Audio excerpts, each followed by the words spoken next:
Good afternoon, Nine Voyager. Good afternoon, ma'am. As we are about to start, let us all stand for a short prayer to be led us by Grace.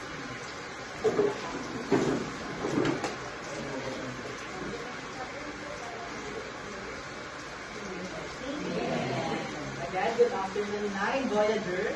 Good afternoon, ma'am. Before you take your seats, kindly pick up pieces of trash on the floor and arrange your chairs properly.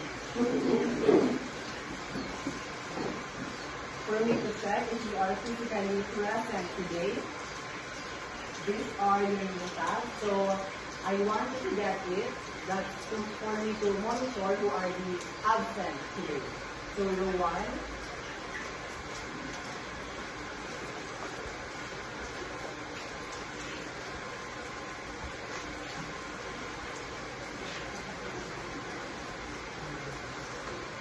And class, I forgot to say it to you that below your names are the group of the name of your group or your team. So usually birds will be seated here, and then in world, team Earth, and team international. Row 2, proceed.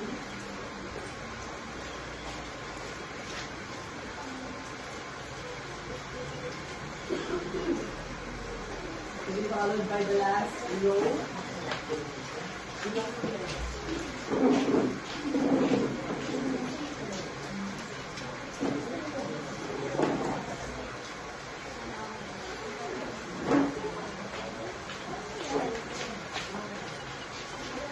So there are your classmates who are absent today. Just tell them to submit a admission slip next week. So, did I give you an assignment last meeting, class? Yes, ma'am. I think today is the deadline of your assignment, isn't it? Yes, ma'am. So, kindly bring out your assignment and pass it to the person in front of you.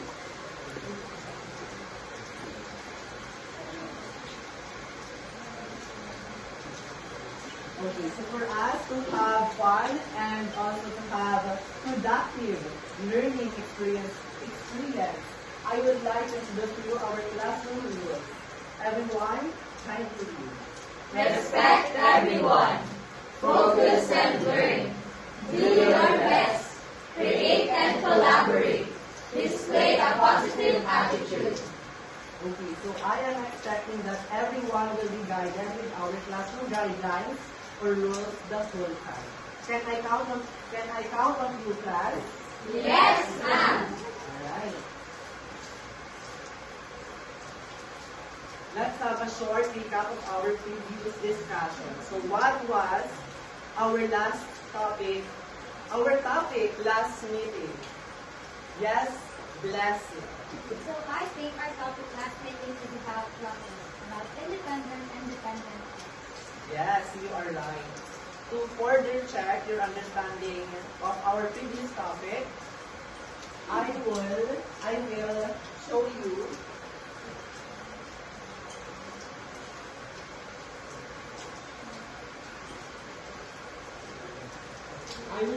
examples, and your task is to identify whether it is dependent or independent clause.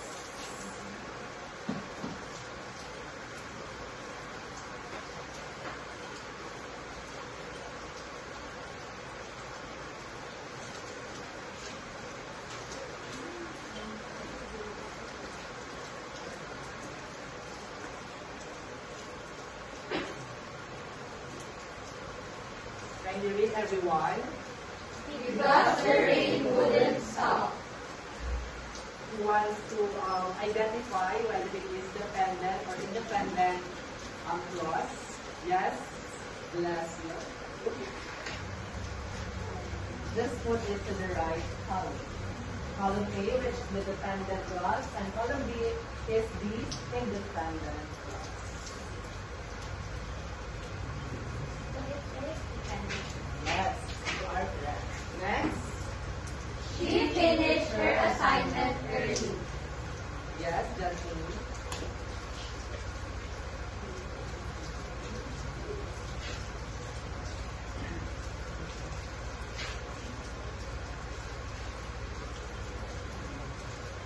For our third clause, Although he practiced every day. yes, Ivan.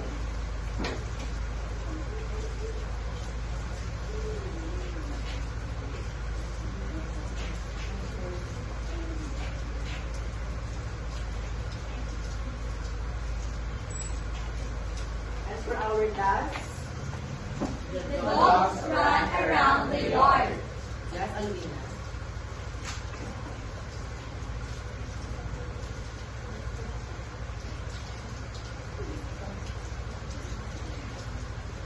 Alright. It seems like we truly understood our topic last meeting. Now we have a new topic to explore, but before we proceed, let's first have an activity entitled Think Before You Act Sentence Construction Challenge. And here is our instructions. Everyone, can you read? Complete the incomplete sentences below. Add details that make the ideas clear and meaningful.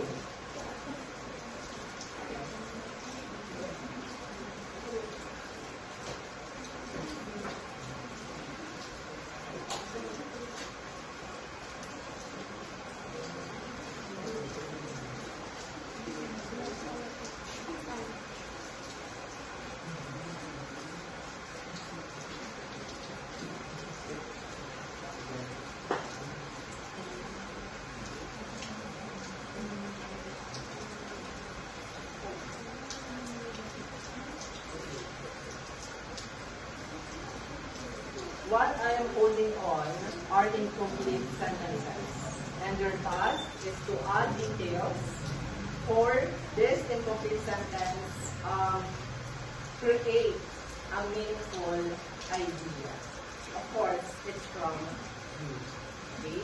Who wants to try the first one? First clause. Yes?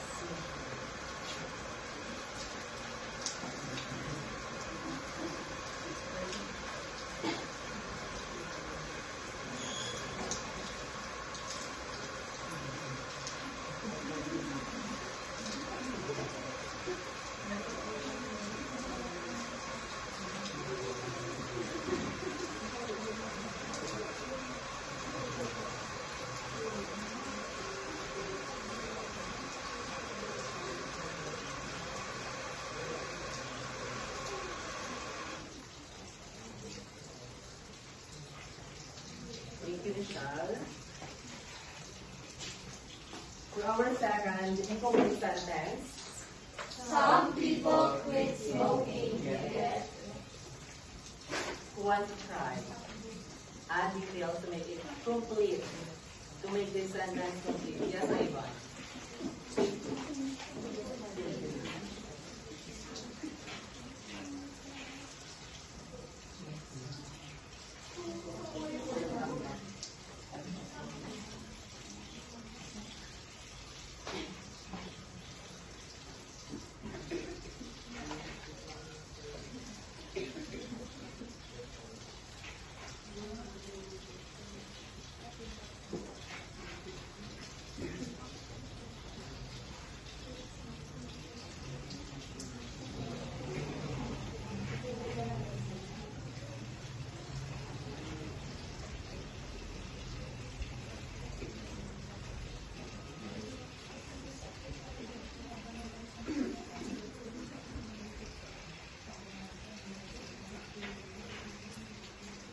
Thank you, Ivan.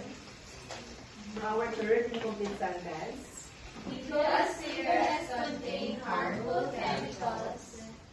yes, Hannah.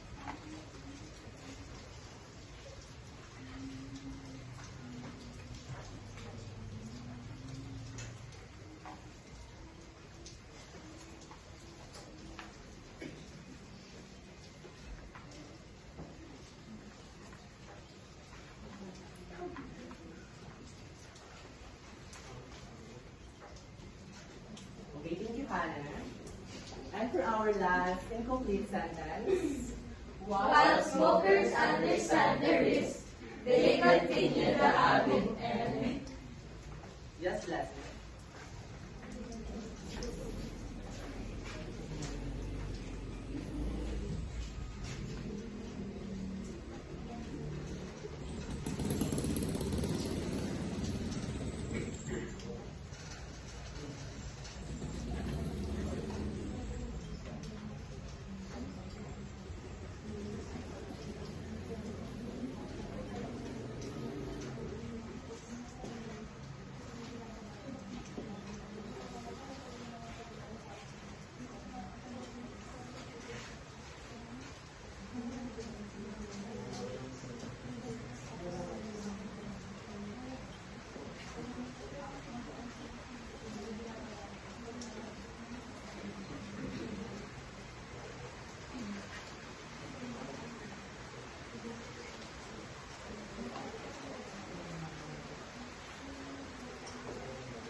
Okay, thank you, Bless.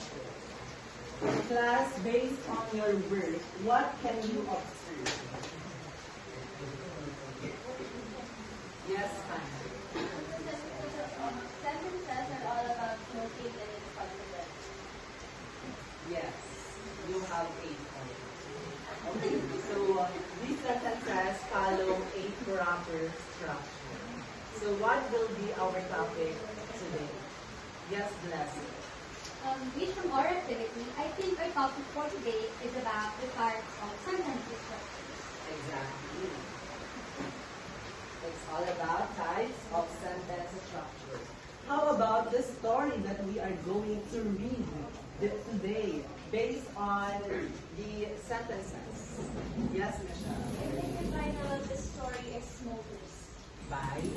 By You have an idea? No Mom. But you are correct.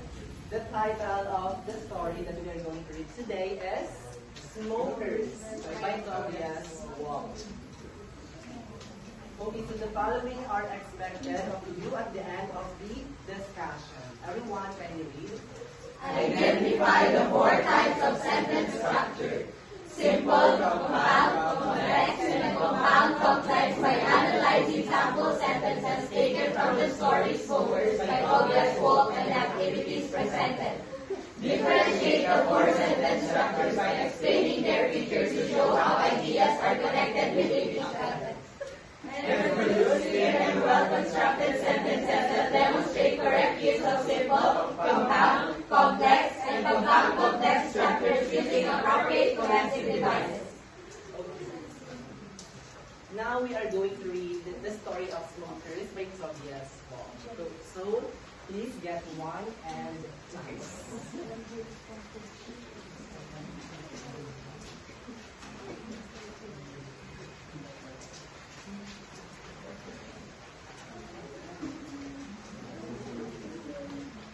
The Teen Universe will read the first paragraph. You may now read the first paragraph. In Smokers, An unnamed narrator arrives at a prestigious boarding school called Soul. Teen Universe again, kindly read it properly. In 1, 2, 3, go. In Smokers, An unnamed narrator arrives at a prestigious boarding school called Soul, and immediately feels out of place because he is a scholarship student among wealthy peers. He meets other boys, Eugene Miller, a fellow scholarship student, and Talbot Mevin, a rich and popular boy, and he quickly desires to be accepted by Talbot's social circle. The narrator watches Eugene and Talbot become friends as they talk and play sports together. He wants to belong. Okay, so class, since our topic is all about types of sentence structure, which are simple, compound, complex, and compound complex sentence. When we talk about simple sentence, it contains only one independent clause. There is a subject and a verb.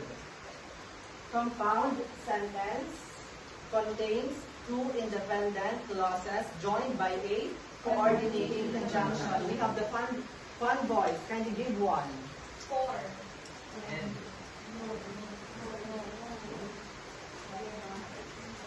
Yes. Yes.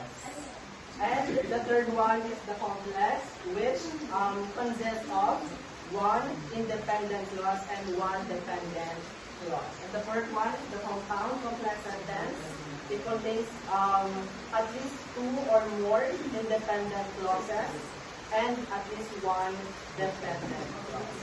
So based on the first paragraph that you have read in universe, what type of sentence structure is shown?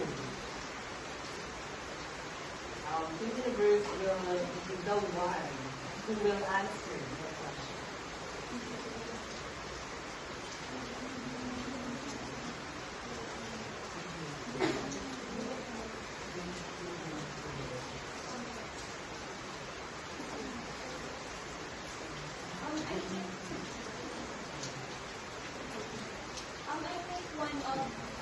I think in the first paragraph there is a simple sentence which is he wants to belong. Yes, exactly. Why? Because in the sentence he wants to belong, there is a one subject which is he and a one verb which is wants. Okay, very good, Team Universe. Team World, you may now read the second paragraph in 1, 2, 3, go. As the school year goes on, the narrator tries to impress Albert by joining their activities and even talking about smoking, which he had never done before.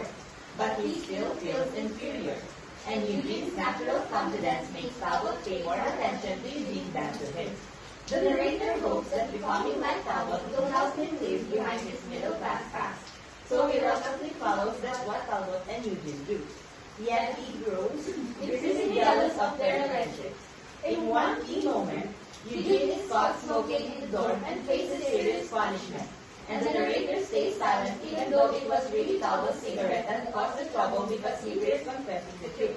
He wanted to speak up, but he chose to stay silent. Okay, thank you, Team World. How about the second paragraph, Team World? What type of sentence structure is shown in the second paragraph? The type of sentence structure. Okay, so from the second paragraph, we can observe at the end of the paragraph, he wanted to speak up but he chose to stay silent, which is a compound sentence. Okay, thank you so much, Jonathan. Next, Team Earth, are you ready to take your time to read our third paragraph? Yes, ma'am! Okay, so in 1, 2, 3, go. Although the narrator realizes that betraying Eugene is wrong, and that he is compromising his own integrity by trying to gain Talbot's approval, he rationalizes his silence and continues to pursue acceptance in Talbot's world because he believes that the only path to success actually ends with one.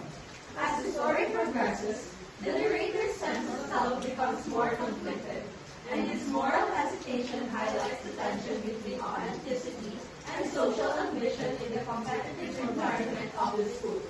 Because he feared losing Talbot's approval, he allowed Eugene to take the blame. Okay. How about the third paragraph, Team Earth? What type of sentence structure is shown?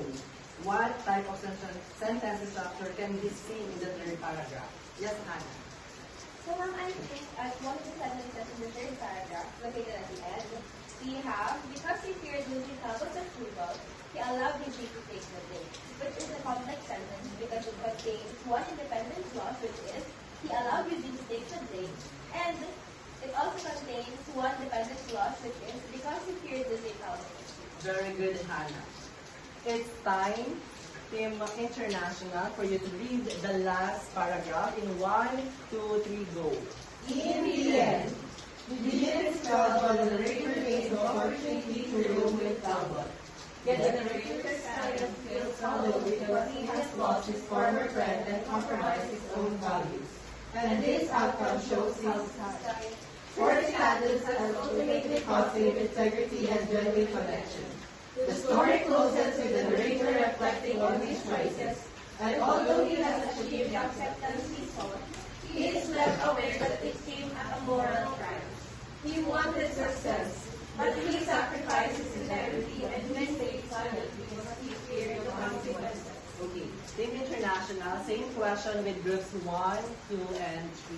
What type of sentence structure can be seen in the last paragraph? Ivan. Sentence structure present in the last paragraph is So can you state? So the line where this is observed is at the last because it says here he wanted success, but he sacrificed his integrity when he stayed silent because he feared the consequences. All right. Very good, Team International. It seems like, class, you truly understood our topic today. So, to check further your understanding of our topic today, we will do our next activity entitled Under the Grammar Umbrella. So, here are our instructions. Can you read, everyone? There are sentences hanging from the umbrella. Pick one sentence and identify whether it is a simple, compound, complex, or compound-complex sentence. Okay, here are our, there are sentences here, and I want you to identify what type of sentence structure is being referred to. But we will consider it as an individual recitation.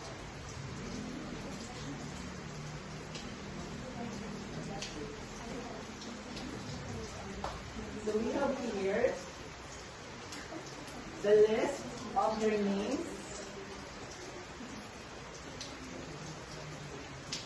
Let us begin with Asriel.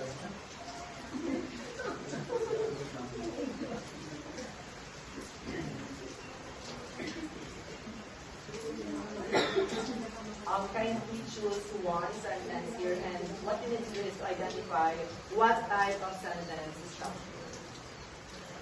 But you read first the sentence and then identify it.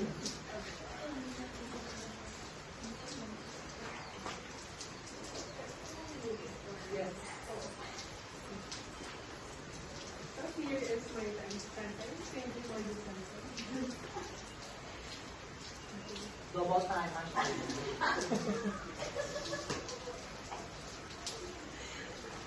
So my father fixed the doors and my sister painted the hallway.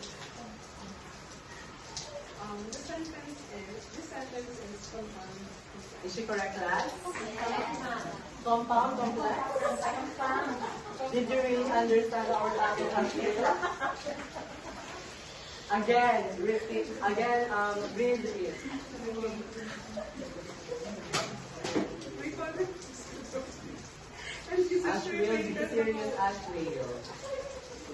Okay, sorry. My father fixed the doors. Don't be loud.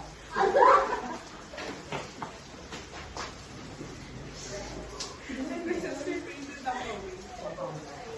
This is a compound sentence. Is she correct, class? Yes, ma'am. Alright, next.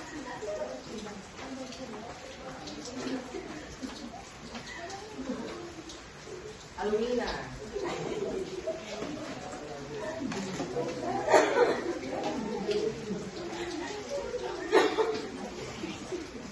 So the sentence is, while the members arranged their goods, customers began to walk around and some bought fresh products. I think the sentence is compound complex. Yes, that's it.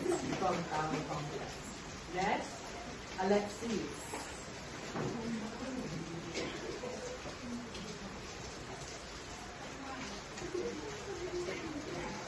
If my homework is finished early, I will help my mother cook, and I might review my lesson afterward. Compound. Is she correct, class? Is he correct? Yes, sir.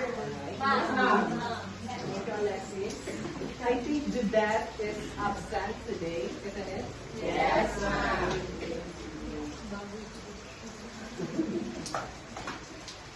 Eliza.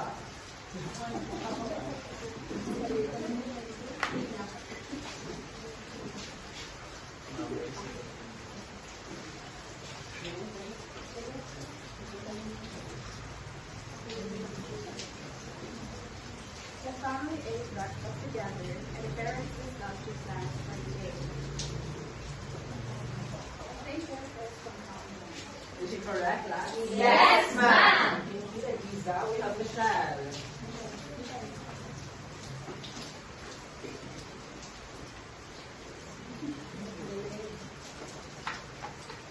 Our teacher explained the lesson clearly. I think it's a simple sentence. Yes, you are correct. And last student to identify what type of sentence structure is being referred to, Jonaline.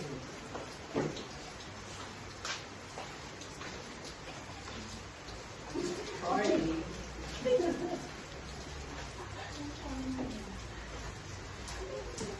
Okay, so the sentence is, the children played in the school courtyard. So I think this is a simple sentence. Okay, very good, Jonaline. Last, it seems like you truly understand our topic today. So for you to better engage with our activities today, let's have our third activity. This is the search for best in sentence structure. And here are our classroom. Here are our instructions. Kindly read, everyone.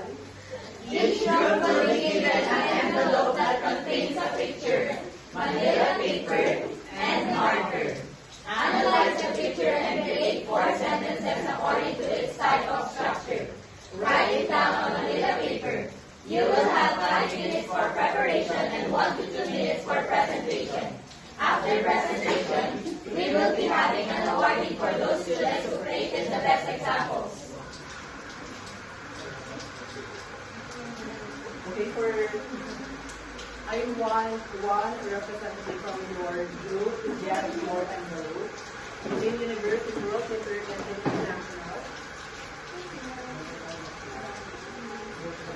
Please form a circle class. Hawakan class.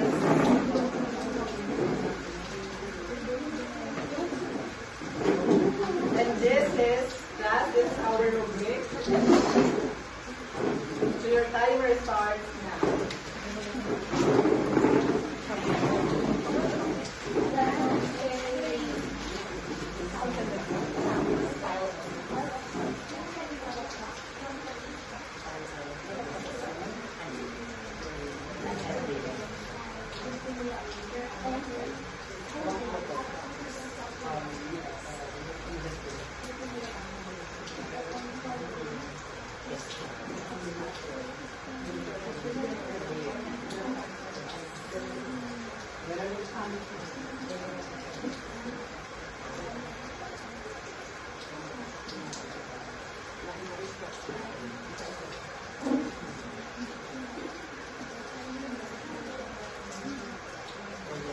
When it comes to making sentences class, they want you to be creative because later on we will be having an awarding ceremony for students who created best examples.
If you are done, arrange your chairs.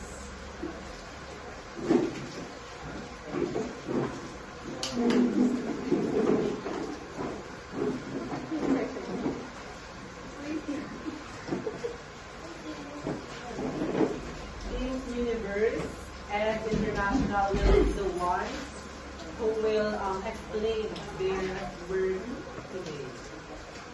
Teams World and Earth, you can still face your output here.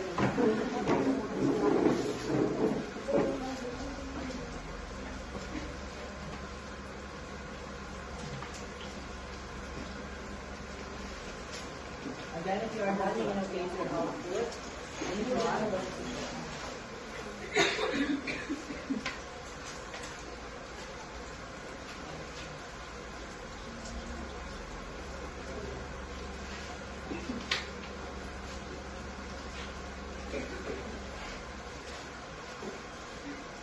even if teams World and Earth are not going to explain their output, let me just check it based on the rubric that I given to you.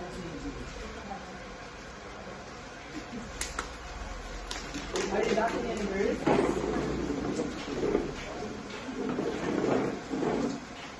You may wait for my signal in International since things Universe and International will be the ones who will explain their output. They're just going to handle it and then explain. Universe.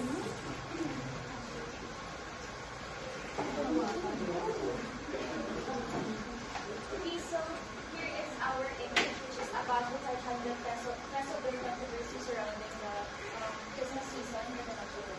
And here is our sentence structure, or the sentences. First, we have a simple sentence. A 500 peso bill is inadequate for a Noche Buena budget. Next, for our compound sentence, a 500 peso bill is inadequate for Noche Buena budget, yet the government thinks otherwise. For our complex, a 500 peso bill is inadequate for a Noche Buena budget because of the overwhelming inflation rate in the country. And for our compact complex, a 500 peso bill is inadequate for Noche Buena budget, yet the government thinks otherwise because they are out of touch from the reality. It seems like they are aware of the recent or the one of the latest issues here in the Philippines, right? Yes. Next, the Bill International.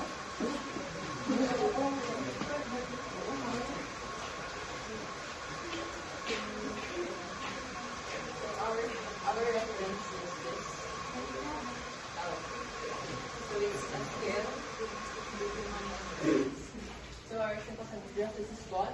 Compound, the justice I, regressive to myopia, and the simple concept compound becomes mild with the motivation empathy. Complexity and morality dies, it forms justice. And for the compound complex, it says that even when the system collapses, the power of the truth remains leading in its embers and burns brightly casting the shadows of the evil away. Okay, thank you so much, Team International. I was amazed by your output class. So with that, let's have our awarding ceremony to begin with the best and simple sentence. Our best and simple sentence goes to Team World. Your certificate of certification. This certificate is proudly present to Team World as recognized for being best in simple sentence held on December 17, 2025.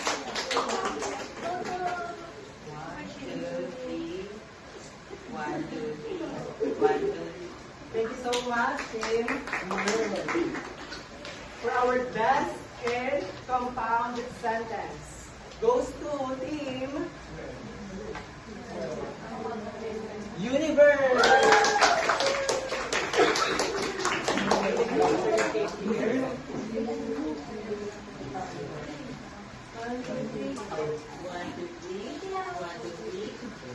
Okay, thank you so much, Universe. For our best in complex sentence goes to Team Earth.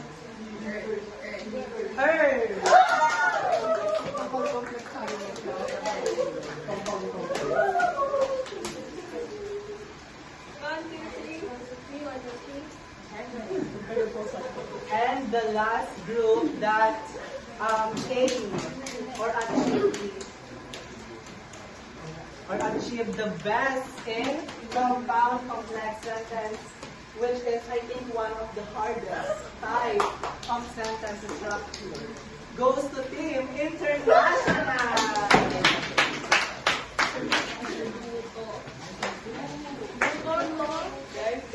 One, two, three. One, two, three. You may hold your One, two. again. 1, 2, 3. Thank you so much, Team International. Plus, with your performance, it seems like you are as active as our newest Miss Grand International. So with that, let's do the Miss Grand clap. So I will demonstrate the later on. I will demonstrate first, and then you're going to perform it after me. So this is what Miss Grand clap is. 1, 2, 3. 1, 2, 3. Amazing. All right, let us all stand in 5, 6, 5, 6, 7, go. 1, 2, 3.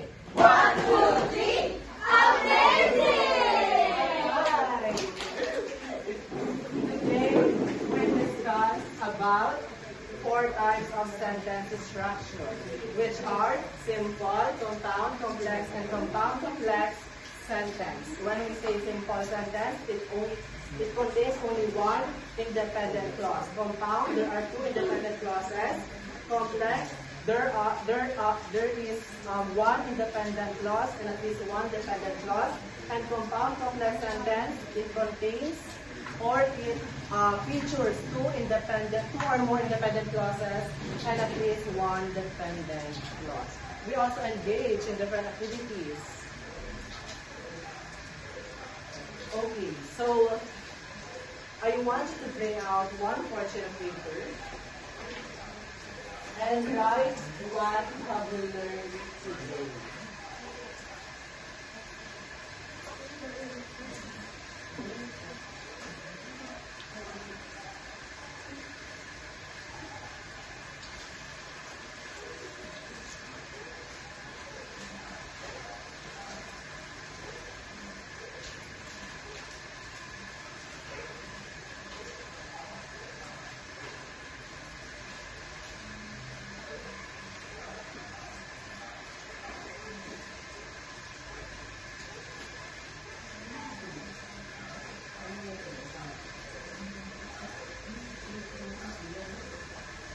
If you are done writing what you have learned, remain okay if it's on.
Okay, class. I hope that this lesson or learnings will you carry on, not only within the school but beyond. Just as the saying goes, everybody please read. Education is the passport to the future. For Tomorrow belongs to those who prepare for it today. So, who wants to explain it based on his or her understanding? Ivan. So it says their education is the passport to the future. It simply means that through education we can secure a future. And for tomorrow belongs to those who prepare for today, for those who are taking the preparations today, such as taking on their education, getting a solid education, because it says in the first part that through education we attain our future. And that is one thing for would like to consider. What a nice viewpoint, Ivan. That's why you deserve the team blessing. So to test your overall understanding, let's do your quiz. So please, get one and pass.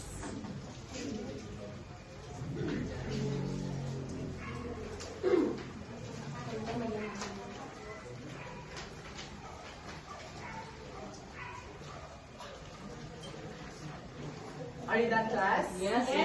You may now pass it in front, and I will be the one who will check it later on.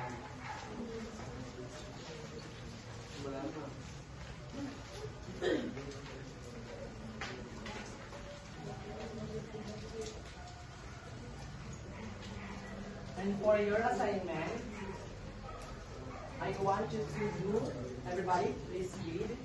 Create a diary or daily journal entry about your day-to-day using the 4 types of sentences. Write it on an intermediate pad. You will be graded according to the rubric below. Okay, since it is, you're going to write your diary or your journal. Today, class today, okay? So this is the rubric for a total of 24 points. If you cannot see the rubric of your assignment, I am going to send it through our classroom, Google Classroom, alright? So that's all for today. Thank you so much for listening, for your active participation, my 9 Voyager. Goodbye, class. Goodbye, ma'am. Thank you for teaching us today. God bless.